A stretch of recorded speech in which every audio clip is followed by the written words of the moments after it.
초자연적인 은혜를 받는 방법에 대해서 나누려고 합니다. 본문은 히브리서 12장 1절에서 13절까지인데요. 12절과 13절만 제가 읽겠습니다. 12절입니다. 그러므로 피곤한 손과 연약한 무릎을 일으켜 세우고 너희 발을 위하여 곧은 길을 만들어 저는 다리로 하여금 어그러지지 않고 고침을 받게 하라. 아멘. 이 본문에서 주님이 우리에게 주시는 말씀은 13절입니다. 너희 발을 위하여 곧은 길을 만들어 저는 다리로 어그러지지 않게 하라. 저는 다리가 탈골되지 않게 하라 입니다. 즉 고침을 받아야 한다. 고침을 받기 위해서 너희 길을 먼저 곧게 하라 입니다. 그렇다면 12절에 우리는 왜 피곤한 손과 연약한 무릎을 가지고 있는 것일까요? 히브리서 12장 1절에서 13절까지의 내용은 하나님의 자녀로서 하나님의 훈육을 받는 과정에 대해 말합니다. 훈육을 받을 때에 낙심하지 말아야 되는 이유를 설명하고 있습니다. 하나님께 훈련받는 긴 여정에서 우리는 때로 피곤한 손과 연약한 무릎을 가질 수 있다는 말입니다. 그러면 13절에서 다리를 전다는 말에 숨겨진 의미는 무엇일까요?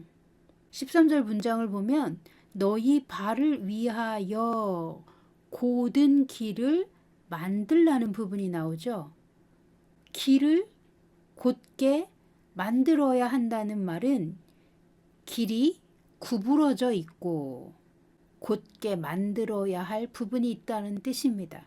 그러니까 우리가 하나님의 훈육의 과정에서 온전한 순종을 하기 위해서는 반드시 교정받아야 할 부분이 있다는 뜻입니다.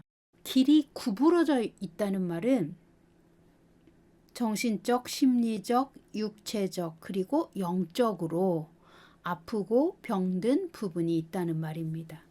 그래서 우리는 주님과의 관계나 가족 관계 또 이웃과의 관계에서 문제를 겪고 있고 우리 현실의 삶에 아픔이 있다는 것을 우리 자신이 먼저 자각해야 합니다. 어쩌면 여러분 중에는 이 문제를 해결해 보려는 노력과 의지는 있지만 어떻게 해야 하는지 몰라 혼란스럽고 길을 잃은 채 헤매고 있는 분이 계실 수도 있습니다.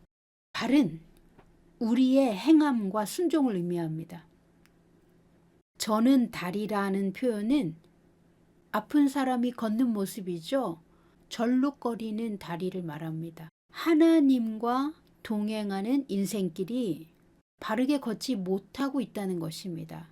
그 이유는 내 발이 아프기 때문이며 내 길이 구부러져 있어 다쳤기 때문입니다. 길이 구부러졌다는 말은 내 마음에 왜곡된 부분이 있어서 사고방식이 교정받아야 하고 마음이 치유되어야 한다는 의미입니다. 나의 사고방식과 관계방식이 구부러져 있으면 행함과 순종을 담당하는 나의 발이 다치고 발이 다치면 또 아픈 다리로 걷게 됩니다. 우리의 사고방식과 관계방식은 하루아침에 온전하게 교정되기 어렵습니다. 왜냐하면 우리 인격의 뼈대라는 것은 오랜 시간 정성 들여 구축해온 요새와 같기 때문에 한 번에 모든 것을 쉽게 다 해결할 수 없습니다. 그러므로 하나님의 훈육의 과정을 따라가는 그 순종의 삶에는 반드시 인내가 필요하고 인내하며 끝까지 포기하지 않기 위해서는 하나님이 나와 함께 하시며 나의 미래를 위한 계획을 가지고 계셔서 그분은 내게 번영을 주실 목적이 있으시다라는 진리에 소망을 두어야 합니다. 나를 향한 하나님의 선한 계획과 목적에 소망을 두고 그 소망을 붙잡고 겸손하게 끝까지 순종하는 것이 가장 빠른 지름길입니다. 하나님의 교정과 치유는 내가 설정한 방식대로 일어나지는 않습니다. 그러므로 하나님의 인도하심을 신뢰해야 합니다. 그분이 안내하시는 절차대로 따라가야 오히려 안전하게 빨리 끝나며 중간에 헤매지 않고 시간과 체력을 낭비하지 않으며 하나님이 위에서 부르신 그 부르심의 자리로 들어갈 수 있습니다. 이 세상에 있는 성도는 한 명도 예외 없이 누구나 다 아프고 병든 부분이 있습니다. 그래서 우리는 모두 하나님의 은혜가 필요하고 하나님의 도우심이 필요합니다. 그런데 하나님의 은혜와 도우심을 받기 위해서는 우리도 해야 하는 몫이 분명히 존재합니다. 하나님의 은혜와 도우심을 받기 위한 우리의 태도는 진리의 성령과 말씀으로 우리의 내면을 새롭게 변화시켜 온전한 사람을 이루기 전까지는 우리 모두가 아프고 병든 부분이 있으며 심지어 심하게 구부러진 인격으로 하나님 앞에 왔다는 것을 인정해야 합니다. 이것이 첫 번째 태도입니다. 그러니까 우리는 불완전하며 우리에게 문제가 있음을 인정하는 것입니다. 믿는 자가 영의 구원을 받은 것은 영적인 신분입니다. 우리의 영적인 신분은 의롭고 거룩한 하나님의 자녀입니다. 그러나 우리의 혼은 여전히 치유가 필요한 아픈 부분이 있으며 구부러지고 왜곡된 부분이 있다는 것을 알아야 합니다. 내 혼에 있는, 즉 내 인격에 있는 어떤 문제들이 있음을 자각하고 하나님 앞에서 인정하는 것이 매우 중요한 태도입니다. 그렇게 인정할 수 있다면 우리가 주님께 기도하고 주님의 말씀을 묵상할 때에 하나님은 성령의 계시를 통해 어떤 부분을 어떻게 교정해야 하는지 계시하여 주십니다.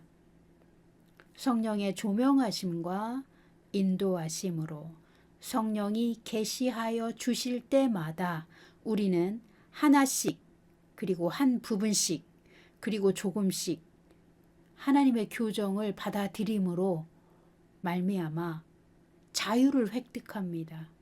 나의 사고방식의 왜곡이나 마음의 상처로 인한 왜곡된 감정체계나 그것들로 인해 관계의 어려움을 가지고 있다면 성령의 치유로 말미암아 교정이 일어날 때마다 우리의 구부러진 길이 조금씩 고든 방향으로 수정되는 것입니다. 비록 우리가 하나님의 은혜를 체험하기 이전의 삶은 구부러진 길을 가고 있으면서도 내 길이 구부러져 있다는 사실조차 자각하지 못합니다. 내 다리가 절고 있다는 사실조차 모를 수 있습니다. 이것은 육체의 모습이 아니라 영적인 모습이기 때문입니다. 그런데 하나님과 가까워지면 가까워질수록 진리를 아는 것이 성장하면 성장할수록 내 길이 구부러져 있었고 내 다리와 발이 아프다라는 영적인 사실을 보게 됩니다. 나의 구부러진 길은 나를 다치게 하고 지치게 하고 헤매게 하였음을 인정하기까지 매우 오랜 시간이 걸리기도 합니다. 만약 내 안에 왜곡이 있었고 이 문제를 하나님의 말씀과 성령의 능력 안에서 해결하고자 하는 의지가 있다면 반드시 하나님의 인도하심을 따라가야만 합니다. 하나님의 모든 절차에 순복해야 합니다. 그러니까 내 의지와 내 방식은 포기해야 합니다. 하나님의 인도하심을 신뢰하고 하나님이 이끌어 가시는 길을 순종하며 가다 보면 순종했음에도 여전히 지치고 아프고 헤맬 때가 있습니다. 그러나 하나님과 동행하는 여정은 하나님의 완전한 계획과 목적 안에서 결코 실패하지 않는 가장 안전한 길을 가고 있다는 것을 믿으시기 바랍니다. 하나님은 우리를 안내하시고 이끄시는 그 모든 여정은 사실 가장 빠른 길이고 지름길로 가는 것임을 나중에 우리가 알 수 있습니다.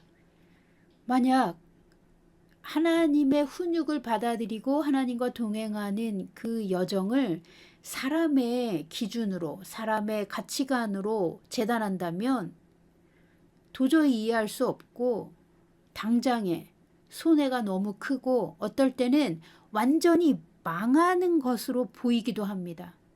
이렇게 간다면 결국 망할 거야 라는 사람의 판단이 나옵니다.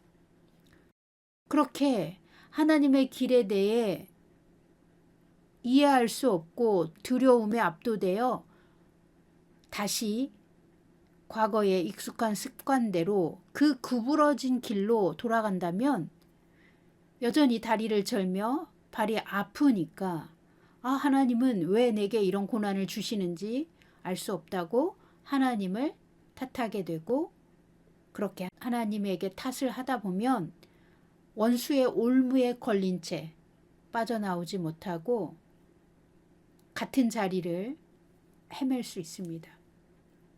그러나 아프고 저는 다리로 하나님의 명령을 따라 그분의 인도하심대로 걷다 보면 중간에 만나는 많은 시험과 유혹을 경험하기도 하지만 그래서 포기하고 그만두고 싶을 때도 있습니다. 나로선 도저히 이 끝이 보이지 않는다. 이 여정이 언제 끝날지 모르겠다. 이렇게 고생만 하다가 실패하는 것 아닌가라는 두려움이 엄습하기도 합니다. 왜냐하면 우리의 여정 중간중간에 악마는 틈을 노리며 우리를 넘어뜨리고 하나님으로부터 떨어져 나가도록 가스라이팅으로 낙심과 두려움과 혼란을 주려고 애쓰기 때문에 그렇습니다. 그 모든 여정에서 우리가 알아야 할 것은 하나님은 이미 우리의 연약함 그리고 우리의 인간의 본성의 체질을 알고 계시며 우리 각 사람을 위한 우리가 가야 할 길을 정확하게 계획하셨고 설계하셨기 때문에 그분에게는 결코 실패가 없다라는 것입니다. 그분이 절대로 우리를 망하게 하거나 하나님이 일방적으로 우리를 배신한다거나 우리를 속여서 빼앗거나 그분의 성격이 매우 괴팍해서 중간에 우리를 버리는 일은 없으십니다. 만약 하나님과 우리 관계에 문제가 생긴다면, 그래서 그 관계가 깨지는 상황이 온다면 그것은 사람 자신이 마귀에게 속아 하나님을 오해하고 스스로 하나님을 저버리는 상황입니다. 하나님과 우리가 새 언약으로 한번 관계를 맺으면 하나님의 은혜와 사랑은 우리를 향하여 영원하며 절대 불변합니다. 하나님은 우리가 약하다고 버리시지 않습니다. 하나님은 그분의 약속을 신실하게 지키시며 우리와 영원한 관계를 맺기 위해 예수님을 내어주신 것입니다. 아프고 저는 다리로라도 주님과 끝까지 동행하며 위에서 부르신 그 부르심의 길을 걸어갈 때 우리는 그 순간이 언제일지 모르는 임계점에 다다르게 됩니다. 그러니까 우리가 해야 할 몫을 충분히 감당한 그 어느 수준에 이르면 주님께서 갑자기 우리의 현실 상황에 개입하여 주십니다.